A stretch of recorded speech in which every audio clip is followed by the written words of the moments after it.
నేను రామోహన్ గురించి ఆలోచించాను.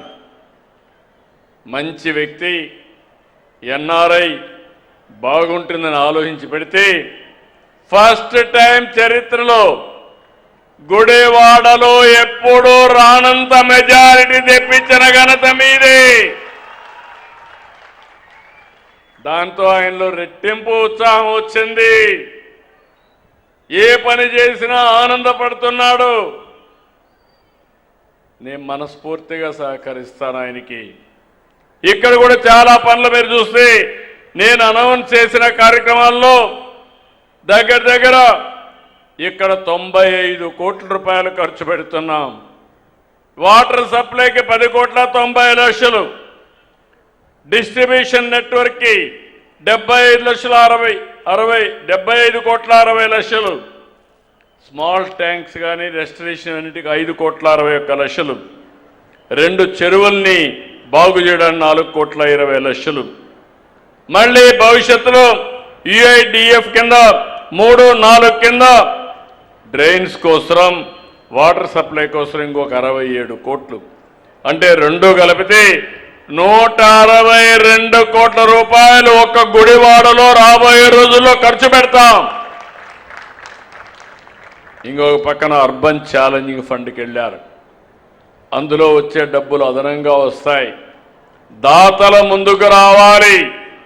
ఇప్పుడే ఒక మిత్రుడు ఇంత మునుపు 3 కోట్లు ఇచ్చాడు, మళ్ళీ 3 కోట్లు ఇచ్చారు.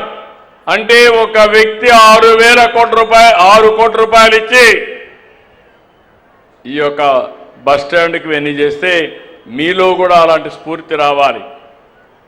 నేను ఒకటే మిమ్మల్ని కోరుతున్నా, కష్టపడదాం, సమిష్టిగా ముందుకు పోదాం. అదే సమయంలో అందరి భాగస్వామ్యంతోనే ఇది సాధ్యం. నాకు చాలా సంతోషం రాము గారు చెప్పినప్పుడు. నేను నా విజయం కాదు ఇది, ఐ లవ్ విజయవాడ బోర్డు పెట్టానంటే 90 ప్రదేశాల్లో చెత్త ఇవన్నీ తీసేసి పరిశుభ్రమైన ప్లేసెస్గా తయారు చేశామంటే ఇది నా ఒక్కడి విజయం కాదు, ఈ విజయం గుడివాడ ప్రజానీకమని చాలా స్పష్టంగా వారు చెప్పారు. ఆ స్ఫూర్తి మీరు అందిపుచ్చుకోవాలి. ఇంకో పక్క 94% మాకు మొన్న ఓట్లేసి గెలిపించారు. అటు మొత్తం గెలిచిందే 94%, ఓట్లు 57% వేశారు. చరిత్రలో చాలా ఎన్నికలు చూశాం, కానీ మన నాయకుడు ఎన్టీ రామారావు గారు ఒక హిస్టారికల్ ఎన్నికల్లో కూడా ఇంత పెద్ద మెజారిటీ రాలా, కానీ మొన్న వచ్చాయి. దానికి కారణం మీరు చూస్తే అప్పటి వరకు రాష్ట్రంలో విధ్వంసం జరిగింది. ఎవరు ఈ మారి కూర్చునే పరిస్థితి లేదు, మాట్లాడుకునే పరిస్థితి లేదు, చర్చించుకునే పరిస్థితి లేదు, కడాన మంచి జరిగితే ఆనందపడే పరిస్థితిలో కూడా లేవు. అందుకే అందరూ కూడా ఫ్రస్ట్రేషన్లో ఓటేశారు. ఈ రోజు నేను చూస్తున్నాను, ఒక పాజిటివ్ మూడ్ క్రియేట్ చేశాం. ఈరోజు మీ అందరికి హామీ ఇచ్చేది, మీరు నాకు సహకరించాల్సింది. నేను ప్రభుత్వాన్ని ముందుకు తీసుకుపోగలుగుతున్నాం.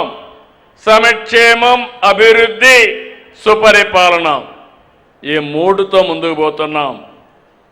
మొన్న ఎన్నికల్లో చాలా వరకు చెత్తంతా క్లీన్ చేశారు. మామూలు చెత్త కాదు, ఆ నోర్లు ఏమి నోర్లో నాకు అర్థం కాలేదు, కానీ ఆ నోర్లన్నీ ఫెనాయిలే శుభ్రంగా క్లీన్ చేశారు మీరు. ఇప్పుడు మిమ్మల్ని అడుగుతున్న, ఇంకా అక్కడక్కడ కొంత చెత్త వాసనలు ఉన్నాయి. ఇంకా రాజకీయాల్లో క్రిమినల్స్ వాళ్ళు మారరు, జీవితంలో మారరు. మనం మార్చాలన్నా మారే పరిస్థితి శాశ్వతంగా వీళ్ళని మార్చేయడం తప్ప లేకపోతే వీళ్ళు మారే పరిస్థితి లేదు. కుట్రలు, కుతంత్రాలు, ఇంకో పక్క సోషల్ మీడియాలో ఆడబిడ్డల పైన పోస్టింగ్స్ పెట్టి మొన్న సాక్షాత్తు డిప్యూటీ సీఎం కుటుంబం పైన పెడితే అడిగితే ఇది మా స్వేచ్ఛ, మా ఇష్టం అనే పరిస్థితికి వచ్చారు. అలాంటి వారికి రాజకీయ పార్టీలు డబ్బులు ఇచ్చే పరిస్థితికి వస్తున్నాయి. నేను ఎప్పుడు కూడా పౌరుషంగా మాట్లాడను, కానీ ఒక్క విషయం మీరు గుర్తుపెట్టుకోవాలి. ప్రజల్ని కాపాడాలనేటప్పుడు నా ప్రాణాలు కూడా లెక్క పెట్టుకోకుండా పనిచేసిన వ్యక్తిని నేను. నాకెవ్వరితో గొడవలు లేవు, తగాదాలు లేవు. కానీ ప్రజల యొక్క జీవితాలకు ఆటంకాలు కల్పించి మీ జీవితాలతో ఆడుకోవాలంటే స్టబన్గా ఉండడం తప్ప వేరే మార్గం లేదు. ఒకప్పుడు తీవ్రవాదులు మీరు చేసే తప్పని చెప్పాను, నా మీదనే దాడి చేశారు. 23 క్లేమోర్ మైన్స్ని బ్లాస్ట్ చేశారు. సాక్షాత్తు వెంకటేశ్వర స్వామి దిగి వచ్చి నాకు ప్రాణభిక్ష పెట్టాడు తప్ప లేకపోతే నేను బతికేవాడిని కాదు. ఇంకో పక్క మత విద్వేషాలు రెచ్చగొట్టే వాళ్ళపైన రాజీ లేని పోరాటం చేశాను. చిన్న పెద్ద రౌడీలుంటే, వీధి రౌడీలుంటే వాళ్ళ గుండెల్లో రైళ్లు పరిగెత్తిచ్చా. వేరే రాష్ట్రాలకు పారిపోయారు, ముఠాలు అణిచివేశాం. కానీ ఇప్పుడు వచ్చింది నాకు పెద్ద సమస్య.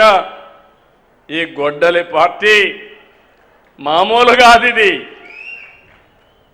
ఈ పార్టీని చూస్తే నిన్న ఒక ఉదాహరణ, ఇలాంటి ప్రతిరోజు జరుగుతూనే ఉన్నాయి.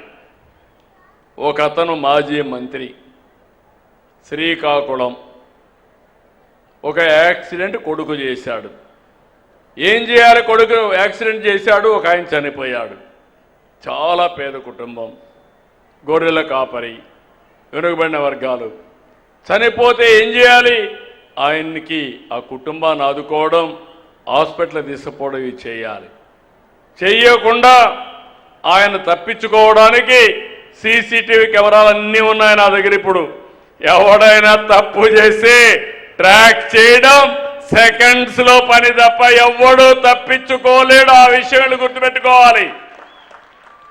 అక్కడ ఉండే వాళ్ళందరినీ మేనేజ్ చేసేసి వాళ్ళకి డబ్బులు ఇచ్చేసి వేరే వాళ్ళపైన కేసు పెట్టేశారు. అంటే ఒక నేరాన్ని తప్పించుకోవడానికి ఇంకొక నేరం. వీళ్ళ ఉద్దేశం ఆ రోజు వివేకానంద రెడ్డిని గొడ్డలితో చంపి తర్వాత కాదు గుండెపోటు అని చెప్పి అడ్డంగా దొరికితే నా చేతిలో కత్తి పెట్టి నారాసుర రక్త చరిత్రని క్రియేట్ చేశారు. అంటే ముఖ్యమంత్రి పైనే మీరు ఆలోచించుకోవాలి. ఎందుకు నేను ఈ మాట మాట్లాడుతున్నానంటే చెప్పకపోతే నాకు తప్పు అవుతుంది.